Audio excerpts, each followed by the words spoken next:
Bueno, buenas tardes a todos. Yo soy Clara Ferreira del Comité de Asuntos Académicos y quiero agradecer su presencia y también extender un especial reconocimiento a la doctora Vivian por acompañarnos el día de hoy. Con el equipo de Asuntos Académicos del Centro de Estudiantes organizamos este taller con el objetivo de poder brindarles más habilidades para poder mejorar la elaboración de historias clínicas y espero que les sea de mucha utilidad. Ahora le cedo la palabra a la doctora Vivian para que pueda hacer la presentación. Bueno, buenas tardes a todos. Qué lindo verles a hijos de este año, hijos del año pasado. Me encanta que se hayan sumado a este tema.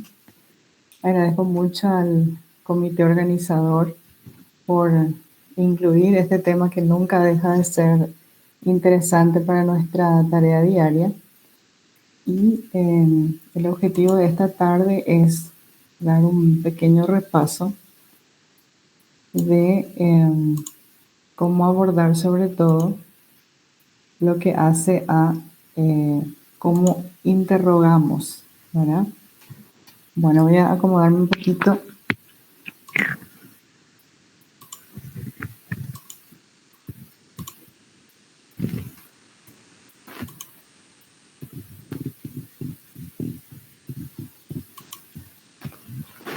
Aún no ven nada, ¿verdad? No, doctora, todavía no se ve nada.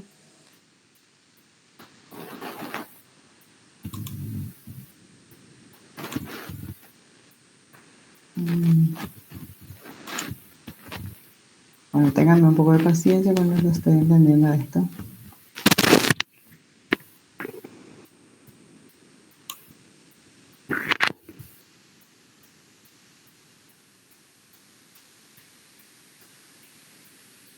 ¿Ahí qué tal? Ahora sí se está viendo, doctora, la presentación. Bueno, ahí está en pantalla completa, ¿no? No, todavía no se ve. En pantalla completa al menos. Si querés, doctora, te puedo presentar yo. Dale. Pasámonos por WhatsApp y te proyecto.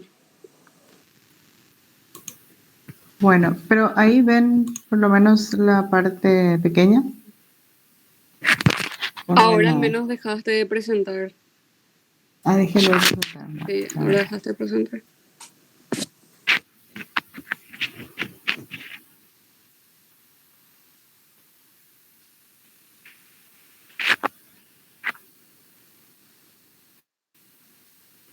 Ahora Bueno, sí. ¿qué tal ahí? Ahora está. Bueno, muy bien. Les estaba diciendo que nunca pierde vigencia este tema de hacer historias clínicas, ¿verdad? De hecho que en esta semana me tocó muy de cerca tener algunos desafíos diagnósticos en la sala, en el lugar donde soy jefa. Y pudimos resolverlo finalmente mirando una y otra vez la historia clínica. Ustedes saben que hay veces que tenemos que preguntar más de una vez para poder ubicarnos en el tema. Ustedes saben que una historia clínica bien hecha, bien interrogada y bien examinada al paciente tiene un rendimiento de casi el 80%.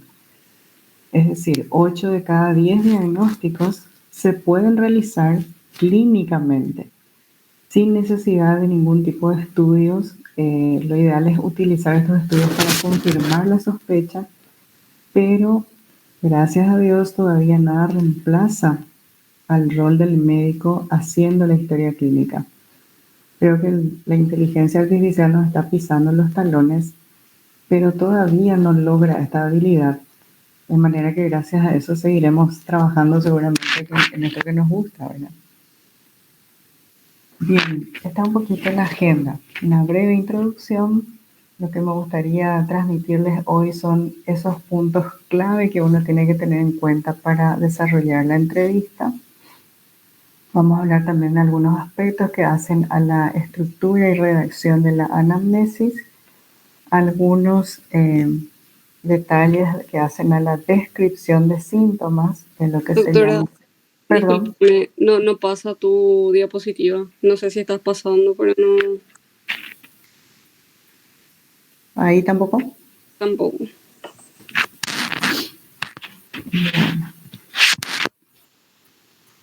Ahí Ahí sí. y ahí. Ahí no está pasando. Bueno,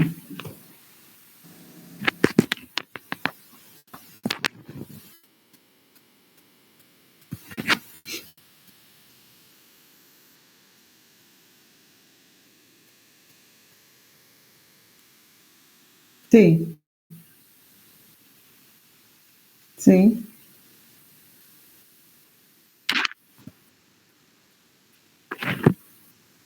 El que parece un librito. ¿Y ahí qué tal? Ahí ya se ve. Ahí pasa. Sí, pasa perfecto. Bueno, perfecto. Entonces, la primera pregunta es: ¿para qué esta historia clínica? ¿Por qué lo que tanto estrés? ¿Por qué tenemos una materia? Entre paréntesis, gracias a Dios todavía nosotros tenemos una materia que se dedica a desmenuzar esta herramienta, ¿verdad? La historia clínica es un instrumento del médico y del sistema sanitario también. Esta historia clínica tiene diferentes funciones. En primer lugar, gracias a la historia clínica podemos plantear una atención a la persona que acude a nosotros con una determinada patología. Nos ayuda a tomar decisiones una vez que nos orientamos hacia cuál puede ser el problema, ¿verdad? Por otro lado, al dejar esto sentado por escrito, esto garantiza que todo el equipo médico, todos los profesionales que actúen en torno a un determinado paciente sepan de qué estamos hablando, de que el problema del paciente tenga continuidad. Por otro lado, este mismo registro permite que en cualquier momento uno audite las historias clínicas en un servicio, por ejemplo, y así se puede tener un parámetro de la calidad de atención en ese lugar. Y finalmente, las historias clínicas son las que van construyendo la base de datos para poder entender los comportamientos de ciertas patologías, y esto nos ayuda a tomar decisiones grandes a nivel de poblaciones inclusive. Bueno, con relación a los puntos clave para la entrevista. Ayer tuve en otra universidad una actividad simulada con unos estudiantes donde ellos tenían que entrevistar justamente al familiar de un paciente, y realmente me sorprendió lo difícil que era para ellos arrancar con la entrevista, ¿verdad? Es como que se sienten superados, le tienen ahí al familiar, le tienen al paciente y les cuesta mucho empezar a dirigirse a ellos. También noté que hay como una limitación en la concentración. Parece que están un poco dispersos, les cuesta conectarse con la entrevista. Creo que tienen que relajarse un poquito más, ¿verdad? Hay que entender que esta entrevista básicamente es una conversación. Uno tiene que abordar como una conversación amable con una persona con un interés en averiguar qué le está pasando. A veces hay que desprenderse un poco de la estructura del: ay, todavía no me pregunté su motivo de consulta, me falta preguntarle a ella. Hay que dejar un poquito eso de lado, dar paso primero a una conversación y después aterrizar sobre lo que es la estructura. Entonces, al inicio de la sesión, lo primero y súper importante es saludar al paciente y averiguar su nombre. A veces inclusive es una buena práctica averiguar antes el nombre del paciente. Cuando uno escucha su nombre, se predispone de una manera diferente para atender lo que está pasando, ¿sí? Ayer en esta actividad que les comentaba, el profe que hizo de familiar, cuando comentó su experiencia, dijo que de todos los grupos, que fueron 5 los que le entrevistaron, solamente 2 le habían saludado correctamente. Había gente que venía y directamente empezaba, ¿cómo se llama el señor?, etcétera, ¿verdad? Sin un previo saludo, ¿verdad? Hay que también, justamente por eso pedimos que averigüemos el nombre primero, evitar estos términos despersonalizados como doñita, don, abuela, ¿verdad? Llamarle por su nombre, incluso sea una persona de edad, doña María, ña Eulalia. A veces incluso es útil preguntar si el paciente tiene un sobrenombre, que se llama Oscar, pero le dicen Toto, y entonces uno dice, ¿y te puedo llamar Toto también yo? Entonces ir rompiendo un poquito el hielo, ¿verdad? A veces también es importante tener un breve, pequeño contacto físico, por ejemplo, tomarle el hombro, pasarle la mano, sonreírle, no cuesta nada, y hacer contacto visual, que es algo que también nos está costando mucho en estos tiempos. Es como que el teléfono, eso se llevan toda nuestra atención. Todo lo visual va enfocado a eso y nos parece que nos cuesta mirarle a nuestros semejantes, ¿verdad? Lo otro muy importante es presentarse. Soy la doctora fulana. Soy el estudiante fulano de tal. Soy de la universidad tal.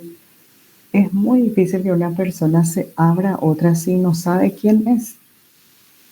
Entonces es obligatorio presentarse, incluso a veces tienen que tener luego su nombre expuesto y se van a dar cuenta que el familiar o el paciente miran eso, tratan de identificarlos, ¿verdad? Entonces, soy fulana de tal y estoy aquí porque quiero conversar contigo sobre tu enfermedad.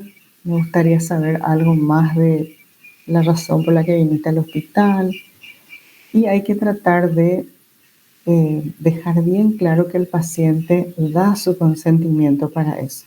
Entonces, ¿será que puedo, don Toto, preguntarte algunas cosas?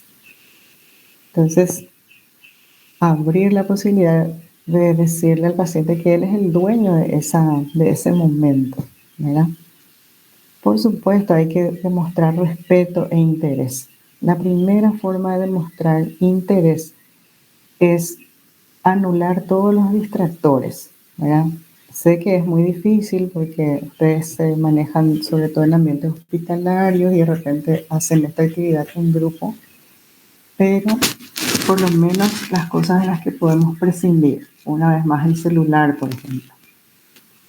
Otra cosa es asegurarse que el paciente está cómodo como para soportar unos minutos de conversación.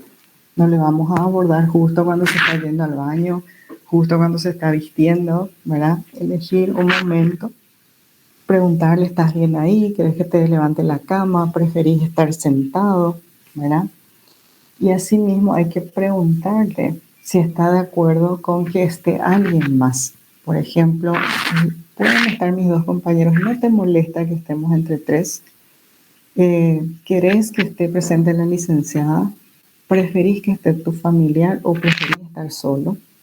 Entonces, ofrecerle confort al paciente.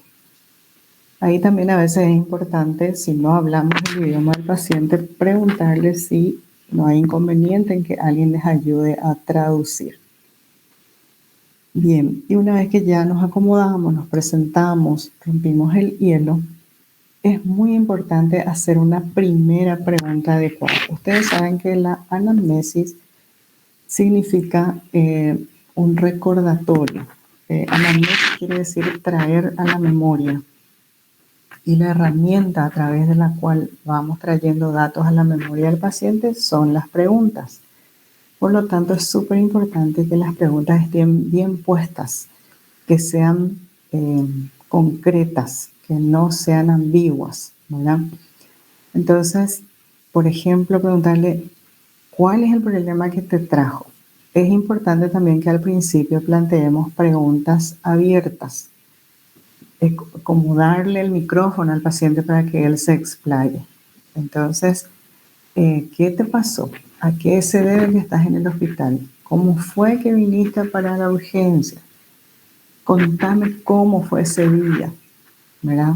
Y no, cierto que tuviste un infarto y que por eso estás acá, ¿verdad? Entonces, darle al paciente la libertad de que se exprese, escucharle con atención sobre todo lo que te empieza a decir y no interrumpirle ni tampoco dirigirle la respuesta, ¿verdad? Porque eso de cortarle a veces ya puede también cortar ese lazo que estamos creando, esa conexión para que él se abra y nos dé más datos.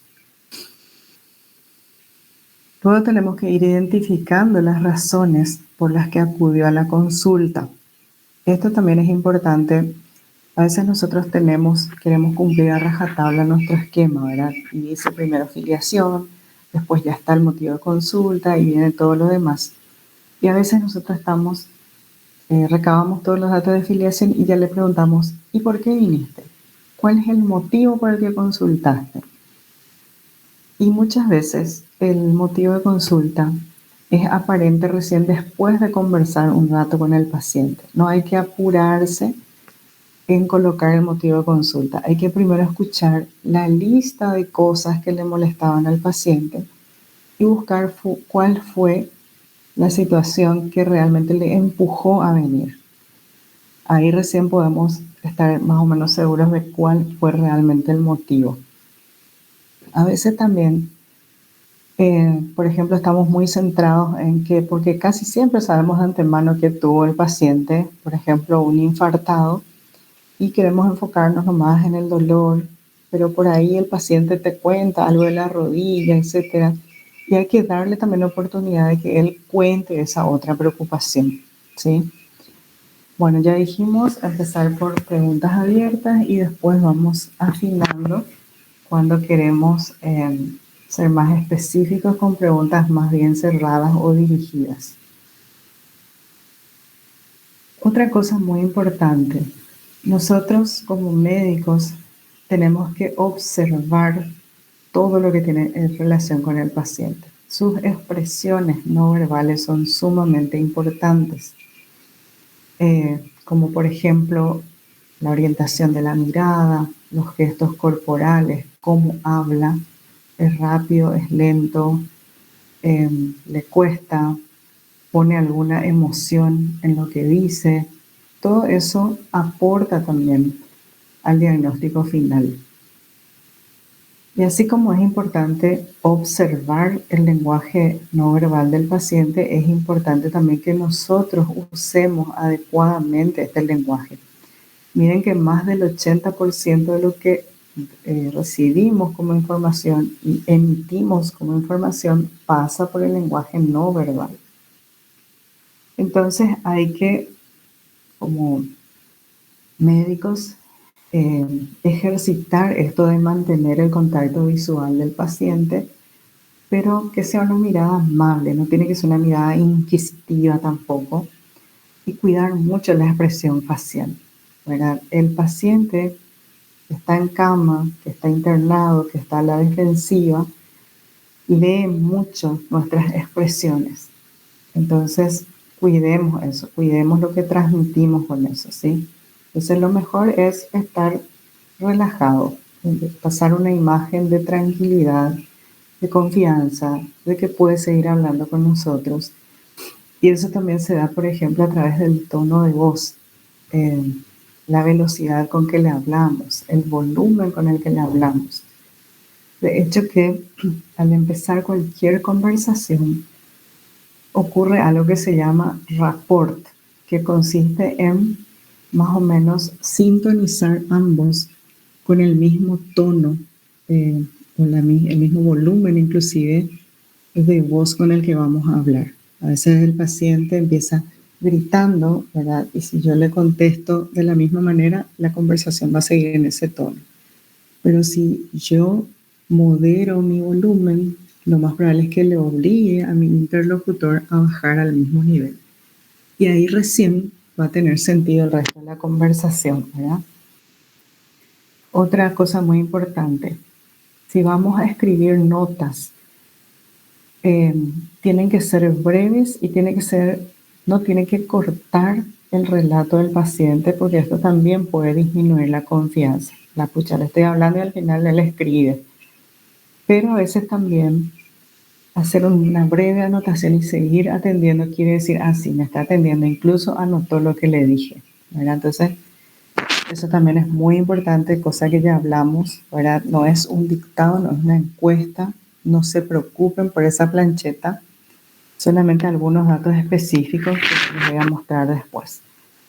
Y también es importante demostrar confianza en uno mismo, ¿sí? Entonces, mostrar ese aplomo, mostrar que somos los que estamos liderando la conversación, somos los que preguntamos, etc. Claro que muchas de estas cosas no van a tener en el primer año en que realizan historias, ni tal vez en el segundo. Esto es producto de mucha práctica, pero lo van a lograr, sobre todo cuando tienen en la cabeza qué quieren lograr. Bueno, un pequeño comentario sobre la mirada. La mirada es una de las cosas que menos miente, por eso que se dice que los ojos son el espejo del alma, ¿verdad? Y en una conversación habitual se considera que el contacto visual directo entre una persona y otra es de hasta el 60% del tiempo.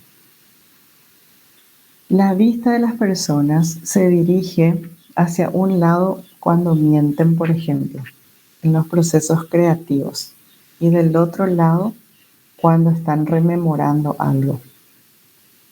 Si hay un parpadeo excesivo, eso puede indicar que el sujeto o está nervioso o está aburrido o siente desconfianza. Los investigadores, detectives y compañía tienen muy presentes estos cambios en la expresión facial de las personas, ¿verdad? Las pupilas en las personas que tienen ojos claros al menos se les nota mucho. Cuando las pupilas se dilatan, dice que eso significa que algo nos gusta. En cambio, cuando se contraen, eso puede ser hasta un símbolo de hostilidad. Si, en cambio, estamos empáticos con la persona con la que hablamos, como con nuestro interlocutor, esto va a hacer que nuestras pupilas sean de igual tamaño, ¿verdad? Gracias a nuestras neuronas espejo. O sea, todo esto tiene un fundamento en la neuropsicología. Las personas inseguras y mentirosas tampoco pueden sostener la mirada. A veces cuando hacemos preguntas difíciles, como por ejemplo, o si hubo alguna maniobra abortiva, etc., se van a fijar mucho que la gente agacha la cabeza. Eso significa que está a la defensiva, que está incómoda con lo que le estamos preguntando, ¿verdad? Mirar a los ojos cuando se hace una petición, por ejemplo, ¿te puedo examinar? ¿Te puedo preguntar algo? Es muy útil para aumentar la capacidad de persuasión, ¿verdad? O sea, yo no puedo no mirarle a alguien y pedirle algo, ¿verdad? Estoy segura que cuando ustedes le piden, mamá, ¿me puedes dar un 100?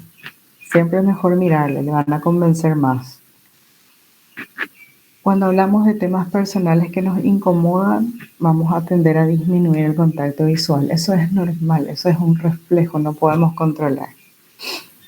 Por otro lado, el hecho de levantar las cejas significa que uno no tiene miedo de lo que está pasando. Y eso en el otro también puede generar confianza. Por otro lado, mantener la mirada fija pero bajar la cabeza suele ser interpretado por la otra persona como que está queriendo ser seducida. Hacen mucho esto las chicas, por ejemplo, ¿verdad?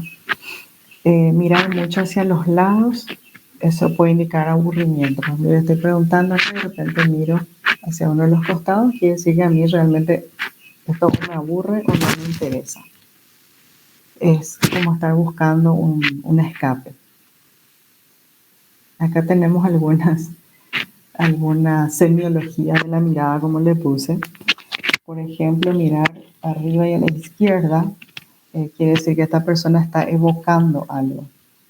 En cambio, si mira arriba a la derecha, está construyendo algo, o sea, va a mentir.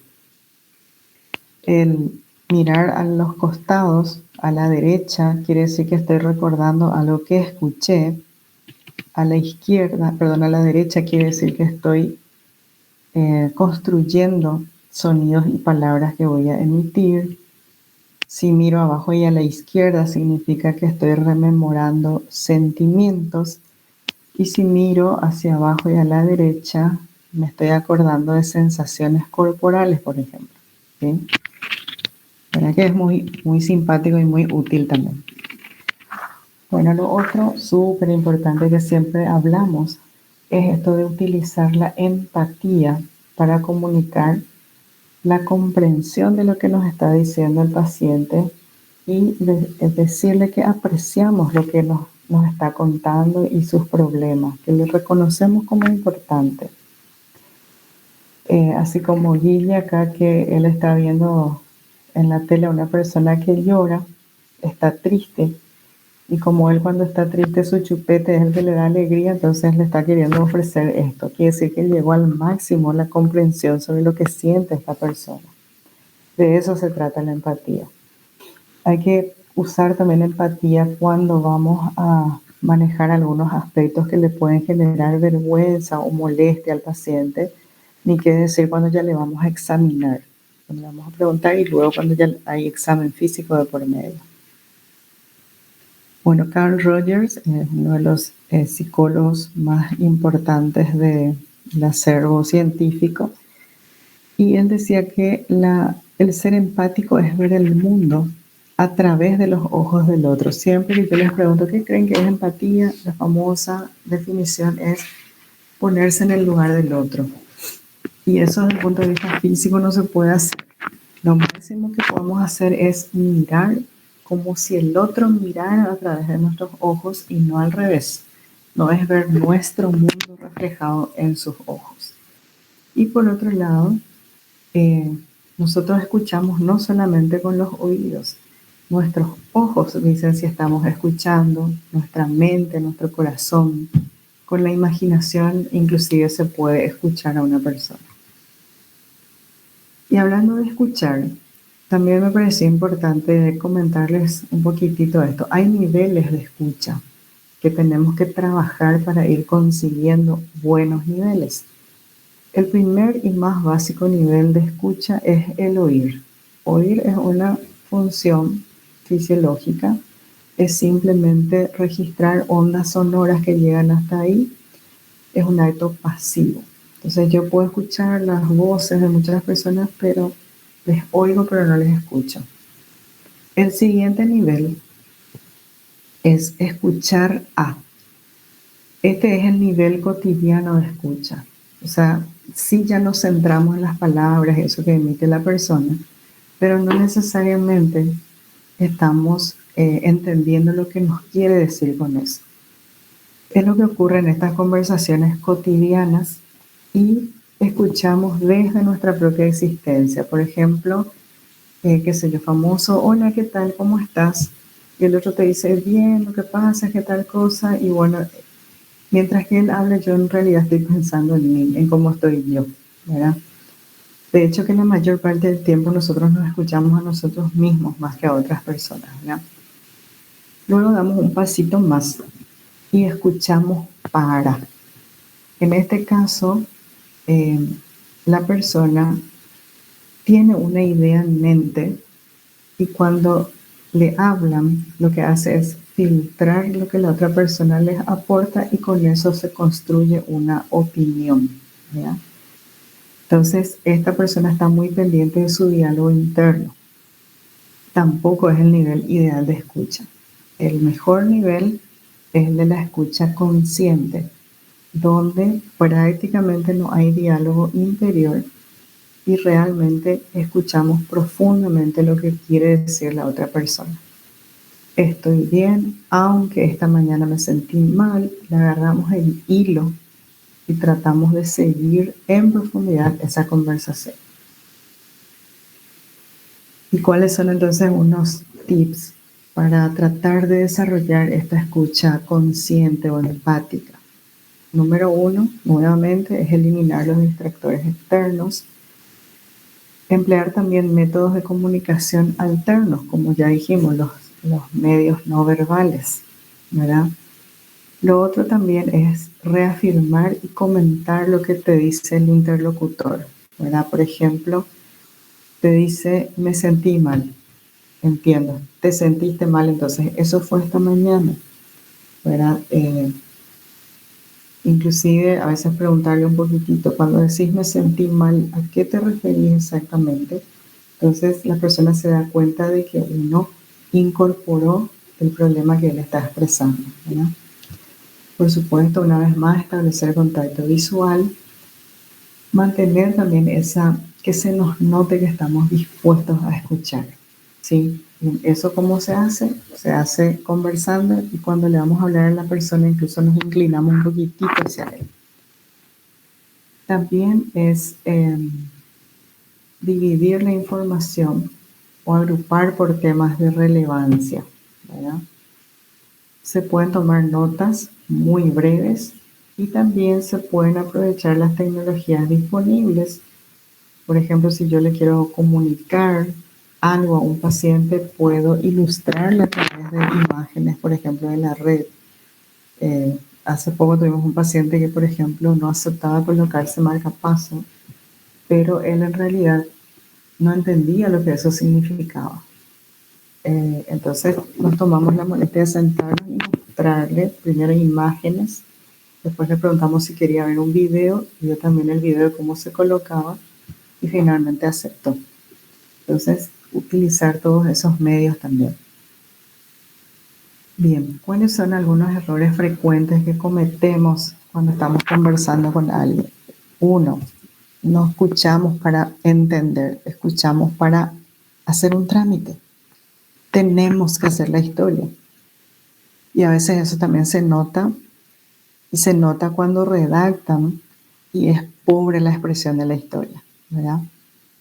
El otro tema también es que a veces hacemos una pregunta y antes de terminar de escuchar la respuesta ya estamos elaborando la siguiente pregunta que pensamos hacer. Eso también disminuye el nivel de comprensión. Lo otro es obviamente dejarse llevar por los distractores. Viene alguien, yo le sigo a ese alguien, escucho un ruido, miro el ruido, suena mi teléfono, miro el teléfono, etc. La otra, de muy mal gusto, es interrumpir a la persona que nos está hablando. O sea, encima de que nosotros le pedimos que hable con nosotros, nos está aportando una información que nosotros necesitamos para hacer nuestro trabajo. Imagínense si otra vez le cortamos, ¿verdad? Y a veces peor todavía, le juzgamos. Por ejemplo, qué sé yo, dice, me tomé la presión y encontré que estaba alta. Pero vos por lo visto que no tomás luego tu remedio también. Según tu hija dice que vos comiste sal, ¿verdad? O sea, ¿para qué? No podemos guardarnos nomás nuestros juicios, no hace falta que verbalicemos, ¿sí? Y por supuesto, falta de empatía con el tema que se va a tratar, ¿verdad? A veces para nosotros es un tema muy básico el que le trae, por ejemplo, a consultar a un paciente y le estira su cuello, ¿verdad? Y resulta que a mí me estira toda la espalda y estoy igual ahí trabajando y decimos, escucha, viene por esto nomás. Pero para él ese es su mundo. Entonces yo tengo que darle la debida importancia. Aunque para nosotros sea una nimiedad, si le trae eso a la consulta es porque él lo juzga importante. Bueno, una vez que transcurrió el diálogo, empezamos a preguntar, etcétera, ya tenemos que ir pensando en cómo estructurar. Es muy útil para estructurar ir haciendo un resumen a medida que terminamos el interrogatorio, ¿verdad? En una secuencia lógica. Entonces, decirle al paciente, entonces, lo que vos me dijiste hasta ahora, Oscar, es que hace 3 días vos estuviste solo con un dolor de cabeza y tantos días después empezó esto otro. Es así, ¿verdad? Entonces uno afirma de que realmente entendió la secuencia, ¿verdad? Que es lo que vamos a trasladar después. Es muy importante también anotar las fechas y la secuencia de los eventos, cómo fueron ocurriendo. Por ejemplo, una consulta de por medio más todavía si tenemos historias que son un poco largas, ¿verdad? También es importante administrar bien nuestro tiempo, ¿verdad? Muchas veces les vamos a dar, luego tienen 15 minutos para interrogar a un paciente, tienen 10 minutos. Esa es una habilidad que tienen que ganar, porque ustedes el día de mañana van a trabajar en todos los escenarios. Y el primero que seguro que les va a tocar al principio de su ejercicio es en urgencias. Y ahí no hay todo el tiempo del mundo para preguntar de todo. Entonces yo tengo que hacer preguntas específicas, concretas, rápidas, ¿sí? Es importante también involucrar al paciente. ¿En qué sentido? Por ejemplo, a veces hay que decirle, sabes que te tengo que preguntar algo porque es importante para que lleguemos a un diagnóstico. ¿Cómo es tu dieta últimamente? ¿Verdad? O sea que hay que darle un poquito esa explicación al paciente de para qué hacemos lo que hacemos, ni qué decir cuando vamos a hacer el examen físico. Bueno, ahora lo que vamos a necesitar es escucharte el corazón. Para eso te voy a tener que pedir que me levantes un poquito tu remera si no te molesta, etcétera, etcétera. Entonces, hacerle parte de nuestro trabajo al paciente porque finalmente él es el protagonista, para él hacemos lo que hacemos, ¿sí? Bien, y una vez que vayamos terminando la entrevista, también hay que ir diciéndole, bueno, ya estamos por terminar, un ratito más, a ver algunas cositas más, nomás te quiero volver a preguntar. O a veces decirle a él, vos querés preguntarme algo, si querés, si puedo te voy a ayudar en lo que me digas. También hay que después explicarle lo que va a pasar, ¿verdad? Bueno, espero que todo salga bien. Seguramente acá los jefes te van a seguir contando lo que salió en tus estudios, te van a plantear los pasos que hay que seguir. O sea, decirle que esto que él nos contó va a tener impacto, va a tener continuidad. Y después, por supuesto, de la misma manera que nos acercamos, tenemos que despedirnos, no es que ahí nos mandamos mudar y listo, ¿verdad? Entonces, gracias, don fulano, por tu tiempo, deseo que todo siga bien, nos vamos a ver en cualquier momento. Nosotros estamos acá por el hospital, a lo mejor mañana te visitamos otra vez un ratito. A veces el paciente luego ya se enganchó con ustedes y le va a decir, vengan otra vez mañana, ¿verdad? Bueno, con respecto a la estructura, ustedes saben que la historia tiene dos partes fundamentales. La que nos ocupa es la anamnesis, también tenemos el examen físico. En la anamnesis hay diferentes componentes, los datos de filiación que todos conocen, el motivo de consulta, que nos gusta a nosotros definir como el síntoma, signo o situación que hace que el paciente pida ayuda. Muchas veces, en nuestro caso que manejamos patologías médicas, clínicas, este motivo de consulta puede estar al final de la secuencia. Entonces, por ejemplo, el paciente tuvo primero un dolor de garganta hace 4 días, aguantó como pudo, tomó algo. Al día siguiente empezó con una sensación febril o mialgias, ¿verdad? Al tercer día un poco de tos y finalmente desde ayer está con dificultad respiratoria que hoy empeoró y entonces dice necesito ayuda. Entonces el tiempo de evolución es de hace 4 días, pero el motivo de consulta es eso que dijo, ahora ya me tengo que ir. Y en este caso es la disnea.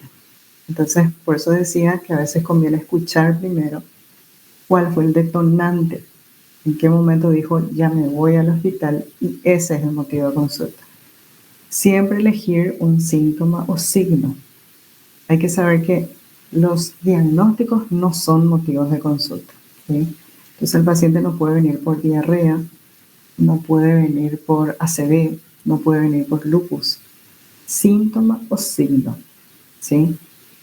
Idealmente elegir uno nomás, el que más le causó impacto al paciente, aunque a veces es difícil que, por ejemplo, en una ACV que tuvo disartria y tiene una debilidad de miembro, las dos cosas le preocupan y le llaman la atención. Y bueno, consulta por dificultad para el habla y dificultad para la movilidad del brazo. Cualquiera de ellos se puede combinar con fiebre para poner siempre esto en destaque. ¿verdad? Nunca usar remisión facultativa. Nosotros en este nivel en el que estamos siempre le vamos a hacer la historia a la enfermedad, no al proceso administrativo que va a seguir el paciente. Entonces no es que viene para operarse, viene porque tuvo hace tanto tiempo dolor en el hipocondrio derecho, irradiado el dorso, alteró su perfil hepático, bla, bla, bla, ¿sí? Muy bien. Entonces no apurarse y por supuesto el motivo de consulta tiene que ser protagonista en el antecedente de la enfermedad actual. Corregí historias donde dice, por ejemplo, el paciente consultó por fiebre y no está descrita la fiebre. Eso no puede ocurrir. Bueno, los antecedentes patológicos personales es donde queremos saber de todo lo que ya el paciente se enfermó desde su nacimiento hasta el día de hoy, ¿verdad? Entonces hay que tratar de tener una secuencia cronológica de los hechos. Recordar que hay enfermedades que son más comunes en la infancia, en la adolescencia. Los datos de nacimiento en adultos muy mayores a veces vamos a poner nomás que no aporta datos o no los recuerda, pero en personas jóvenes, adolescentes, es todavía relevante, ¿verdad? Muy bien. En esta parte también de los antecedentes patológicos personales, recuerden que tienen que recabar información sobre si hacen o no un tratamiento, si este tratamiento es regular o no, si qué fármacos utiliza, a qué dosis y a qué intervalos. Entonces, conocido portador de hipertensión arterial desde hace 12 años, tratado en forma regular con enalapril 20 miligramos 2 veces al día. O a veces no es un medicamento, es un procedimiento. Por ejemplo, paciente con insuficiencia renal crónica en tratamiento de hemodiálisis 3 veces por semana, por ejemplo. Entonces hay que ser específicos en esta parte. Los antecedentes patológicos familiares del núcleo más cercano, ¿verdad? Luego ya tenemos los hábitos, donde también hay que saber preguntar, contacto, preguntas primero grandes, después un poco más cerradas. Acá los hábitos sexuales, por ejemplo, suelen ser un problema para preguntar, pero hay que simplificar y prácticamente dirigir a dos preguntas. Lo que queremos saber es si esta persona tiene o no vida sexual activa y si usa algún método de protección ante enfermedades venéreas. De eso nomás se trata, ¿verdad? No necesitamos más detalles. Los hábitos ginecológicos también, entonces a veces no es lo primero que le vamos a preguntar. A veces podemos generar primero toda la confianza con el paciente y al último decirle, ¿sabes qué, don fulano? Necesito preguntarte también algo. Vos tenés una pareja estable, ¿qué tal con tu pareja? ¿Se cuidan? ¿Verdad? Cosas así. Bueno, no olvidar los hábitos viciosos y tóxicos. En el caso de los tóxicos que consideramos alcohol, tabaco, drogas ilícitas, también ser específico en las dosis, por llamarle así, de cuánto consumen a diario o semanalmente. Drogas ilícitas también es algo muy sensible, como dijimos hace rato. Entonces conviene a lo mejor dejar para un momento en el que estemos a solas con el paciente. A veces incluso podemos dejar en el tintero eso y mañana volvemos. Don Oscar, ¿qué tal? Yo vine ayer. ¿Cómo seguís? Quería preguntarte algo más. Este tema de que vos dijiste que antes probabas marihuana, ¿eso fue antes nomás o todavía ahora? En fin, buscarle el lado, buscarle el momento, tener tacto. Y luego está la estrella, digamos, de la anamnesis, que es el antecedente de la enfermedad actual, que no es otra cosa que el relato del problema actual de salud de la persona. Es en lo que vamos a basar nuestro razonamiento clínico, por eso que es tan importante que esté bien estructurado, bien hecho, con una secuencia lógica, respetando siempre el orden cronológico, el tiempo, los tiempos que se van registrando son súper importantes. Y también hay un momento en el que le pedimos que nos cuente así en general qué pasó y después vamos siendo más específicos. Por ejemplo, me duele la cabeza, después tuve náuseas, y después volvemos otra vez. Podemos hablar otra vez de tu dolor de cabeza. Ese dolor, ¿qué tan intenso era? ¿Cómo te parece que era? Ahí le podemos dar ideas. El paciente no estudia cualidad del dolor. Algunos de ustedes tampoco, ¿verdad? Pero bueno. Entonces le podemos dar ideas. Este dolor que sentiste, parecía una puntada, era un latido, parecía un peso, era una descarga eléctrica, ¿verdad? Darle un poquito de ideas para que él pueda expresarse mejor. En el AEA tenemos que incluir la duración completa del episodio, cuándo empezó, y acá es donde nosotros siempre sugerimos utilizar esta manera de empezar, que es X tiempo antes del ingreso. Usar como punto de referencia el momento que el paciente ingresó al hospital. Todo lo que pasa antes de la puerta del hospital es el antecedente de la enfermedad actual. Lo que pasa de la puerta para adentro ya hace la evolución de la enfermedad. ¿Cómo empezó esta dolencia? ¿Fue a poco? ¿Fue bruscamente? ¿Con qué factores el paciente relaciona que haya empezado este dolor de cabeza? ¿Vos le culpás a algo? ¿Te parece que coincidió con algún momento de tensión? ¿No será que estabas nervioso? ¿Verdad? Y también preguntar qué factores hacían que se alivie la molestia. Y así sucesivamente con todo lo que vayan encontrando. ¿Cómo progresó? ¿Fue empeorando? ¿Retrocedió solo? ¿Se mantiene? Y también recabar qué acciones tomó el paciente para tratar de lidiar con esto y si estas acciones resultaron o no. Se automedicó con paracetamol 750 miligramos, con lo que observa leve mejoría. Solemos también comparar estos antecedentes de la enfermedad actual con el cuento. Entonces, prácticamente es muy parecido. El cuento todos sabemos que tiene una introducción, un nudo, un desenlace. En la introducción del cuento, primero se habla de el contexto. ¿Dónde pasó lo que pasó y hace cuánto tiempo? Entonces, hace mucho, mucho tiempo, en un país lejano, etc. En el AEA, nosotros también vamos a contextualizar el tiempo. Entonces, nuestra introducción va a ser siempre ubicarle a la persona que nos va a leer en cuánto tiempo antes de su ingreso al hospital empezó a sentirse enfermo el paciente. X tiempo antes del ingreso. Esa es nuestra introducción. En el nudo del cuento van apareciendo los personajes y se describen los personajes, ¿verdad? Había una niña que tenía una caperuza roja, por eso se le decía Caperucita Roja, tenía 8 años, tenía una abuela en el bosque, tenía una mamá, etc. Para nosotros, en el nudo, los personajes que aparecen son los síntomas y signos, y también tienen que ser descritos. Entonces, tanto tiempo antes del ingreso, presenta fiebre de comienzo insidioso, no graduada, acompañada de escalofríos, que cede con antipiréticos comunes, por ejemplo.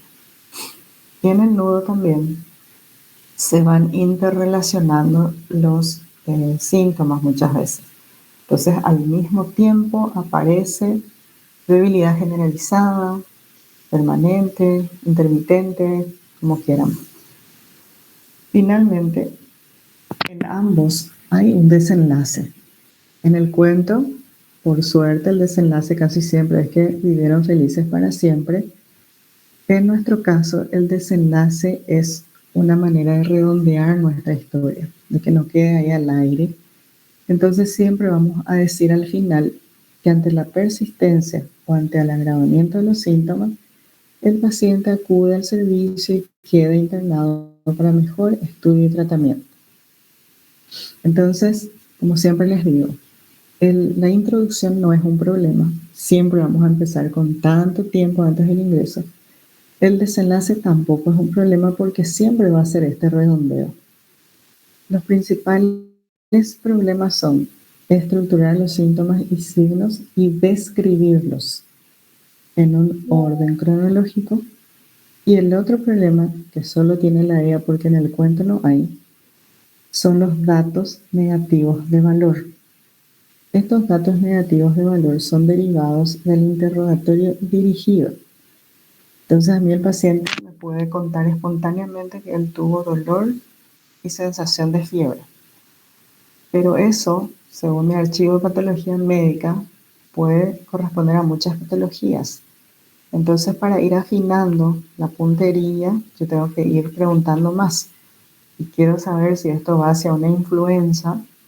Entonces yo le digo, aparte del dolor de cabeza y la fiebre, ¿tuviste dolor de garganta, dolor de cuerpo, te congestionaste un poco? O si creo que sí, su dolor de cabeza y fiebre puede ser por una meningitis, le puedo preguntar si tenía vómitos, si tenía fotofobia, etcétera, etcétera. Entonces, esos datos adicionales que yo busco tratando de llegar a un diagnóstico son los que voy a plasmar como datos negativos de valor.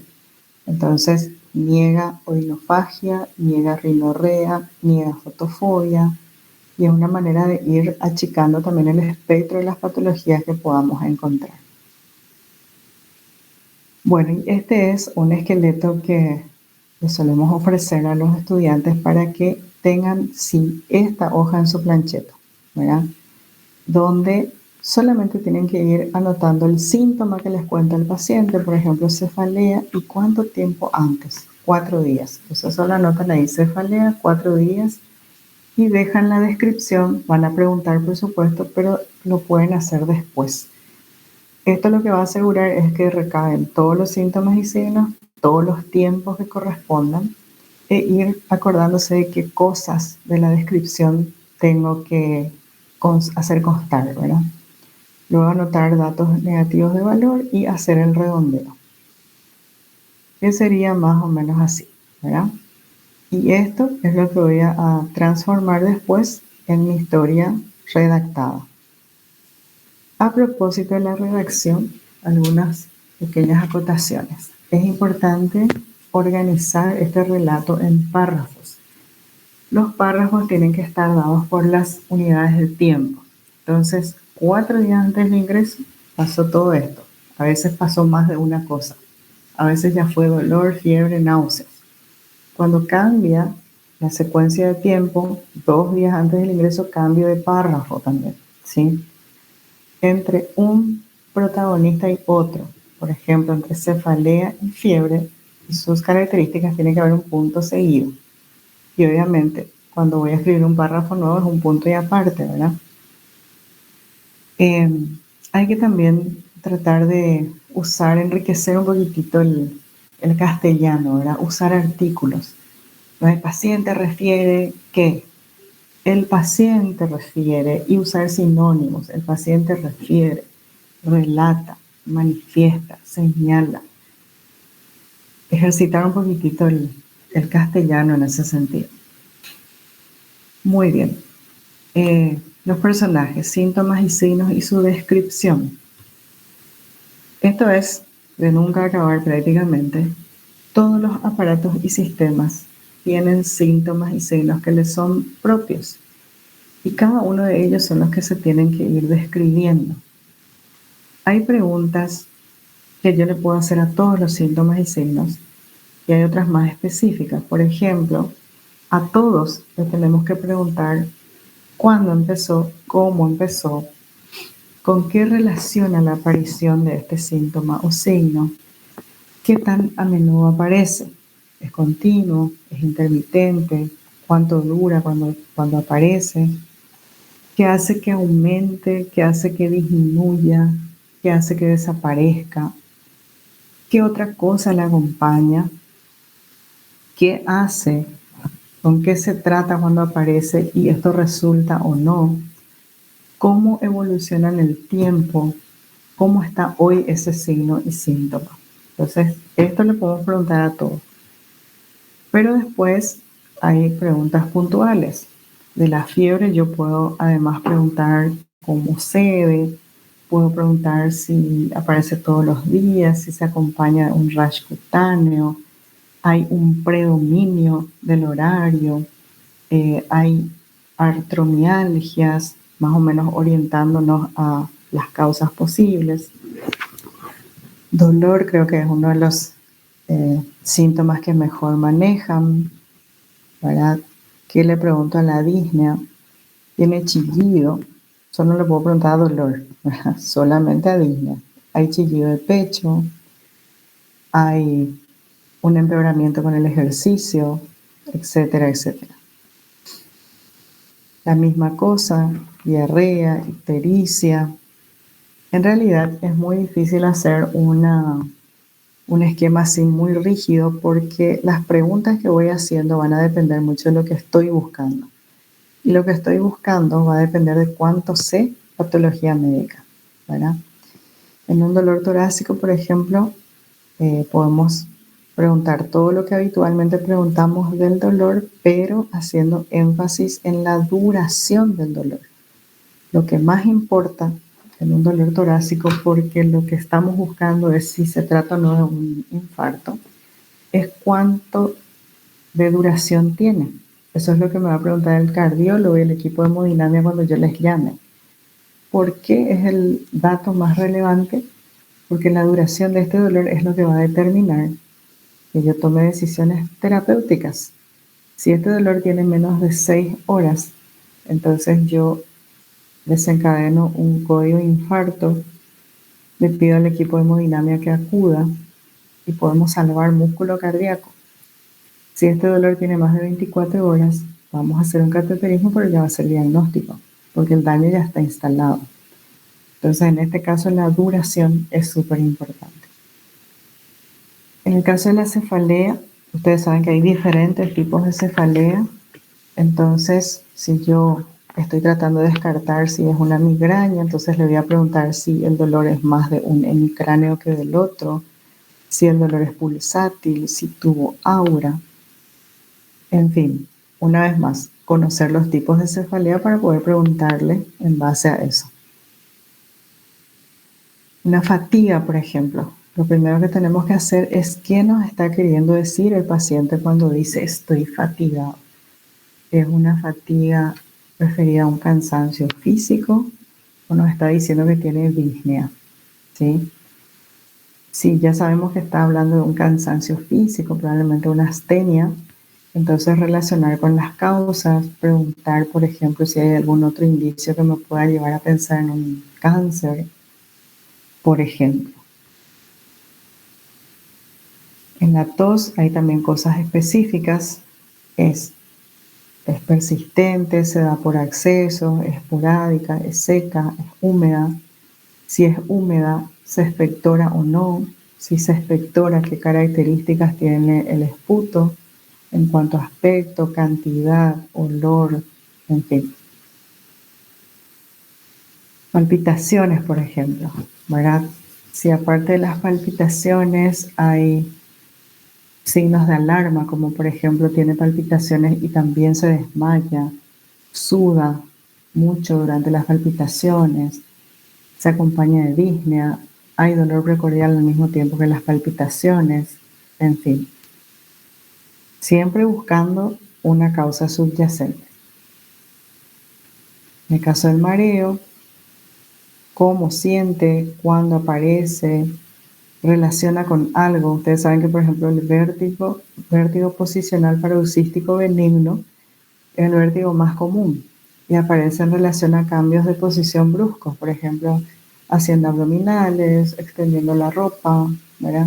Entonces, indagar sobre qué estaba haciendo el paciente cuando se desencadenó el síntoma o signo. Bueno, y algunas sugerencias finales. El estudiante de medicina tiene que desarrollar esta habilidad de convertir una conversación amable en un documento científico detallado y correctamente redactado. Esa es la competencia que queremos que todos ustedes desarrollen. Subrayo esto de documento científico. Hasta ahora, en las situaciones médico-legales que seguramente ya están viendo con medicina legal, lo más importante a nuestro favor es que la historia esté bien hecha. Lo único que nos puede realmente defender es cómo hice mi historia clínica. Todavía no existe otra manera. Entonces, denle por favor la debida importancia. Es un instrumento demasiado importante desde el punto de vista científico. Puede significar su defensa si algo sale mal con un paciente, pero sobre todo es la historia de una persona que se abrió a ustedes y que accedió a contarles cosas muy personales de él. También hay que tener la humildad de preguntar en los términos del paciente. Y eso también es algo que a veces se nos escapa. Ayer, por ejemplo, alguien le preguntó al paciente, y aparte de la disnea, ¿qué otra molestia tuviste? O le dicen, por ejemplo, ¿tenés alguna patología de base? Y el paciente a veces te dice sí, no, ¿verdad? Porque realmente no entendió. Entonces hay que serlo bastante humildes para entender que nuestro lenguaje es muy técnico y ellos merecen escuchar en sus propios términos, ¿verdad? Entonces solés tener la presión alta, no es sos hipertenso.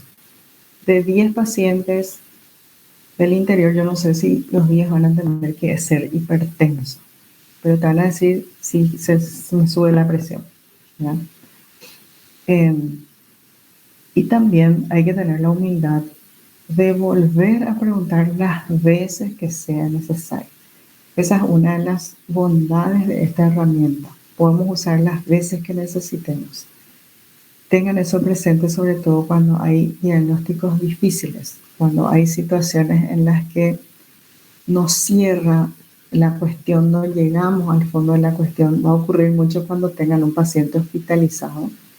Nos pasó hace poco, por ejemplo, con una persona que vino aparentemente con un cuadro febril relacionado a una lesión en el pie.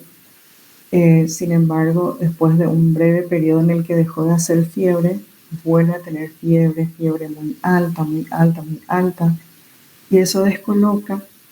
Entonces, a veces es el momento de volver a preguntar y a veces volvemos a encontrar cosas que antes no figuraban. Por ejemplo, puede tener una colágenopatía y resulta que la fiebre de ahora es por activación de esa enfermedad y no por este cuadro infeccioso, por ejemplo.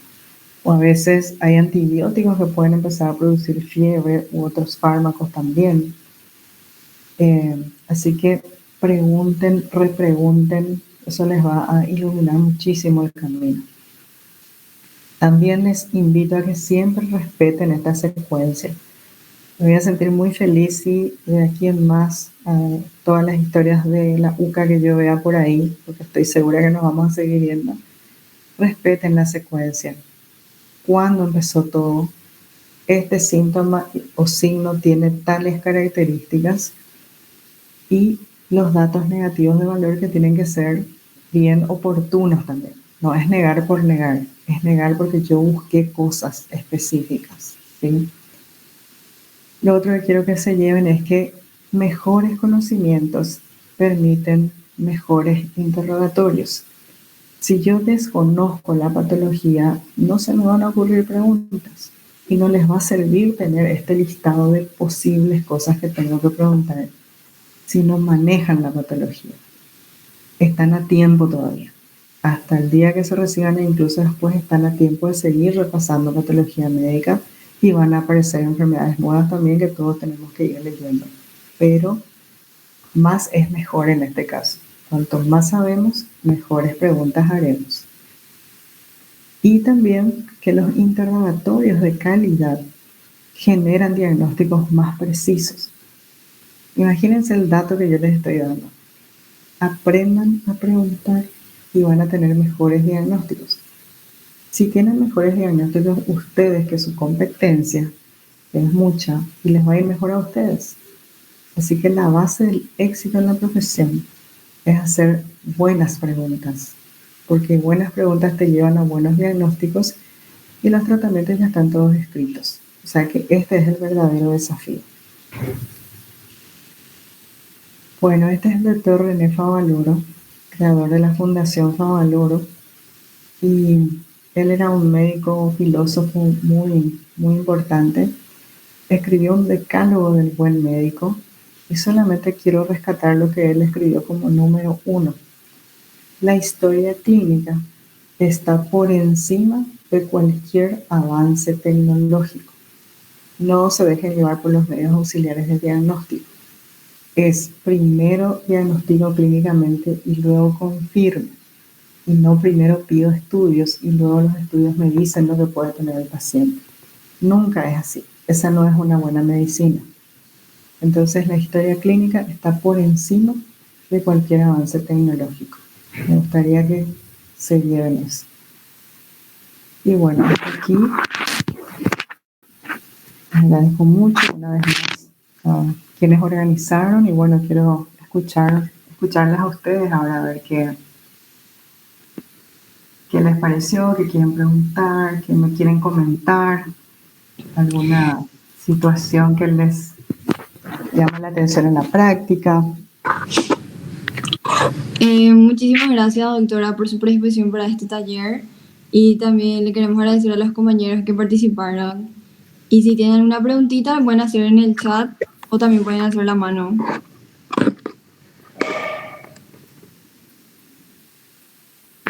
Igual pueden preguntar cuando quieran, cuando nos encontremos. Siempre es un gusto para mí ayudarles cuando de repente tienen los datos y a veces me dicen lo que yo no sé es cómo poner esto, hay que darle más peso, ¿verdad? Porque lo otro que siempre digo es que la razón por la que se necesita un médico para hacer una historia clínica es porque nosotros tenemos que darle peso a las cosas que el paciente nos cuenta. Porque si no cualquiera nomás podría recabar los datos y anotar en una secuencia cronológica, pero nosotros tenemos que elegir qué es importante y qué no, qué construye la historia y qué contamina la historia. Entonces, no es fácil, pero lo van a lograr, sobre todo repitiendo esta experiencia una y otra vez. Dedíquenle tiempo, háganlo con cariño, porque esto vivimos finalmente los médicos. Bueno, nadie, hola aunque sea, prendan un poco su cámara. Gracias, doctora. Yo me voy a aprender un poco porque ¿Estás en pijama? estoy en pijama. Bueno, gusto ver que hay gente Muchísimas gracias, doctora. que ya estuvimos antes juntos y que me cedan otra vez un espacio, para mí es un privilegio. Muchas gracias. Gracias, doctora. Chao, chao. Gracias, doctora. Dale, chao, chao. Que descansen.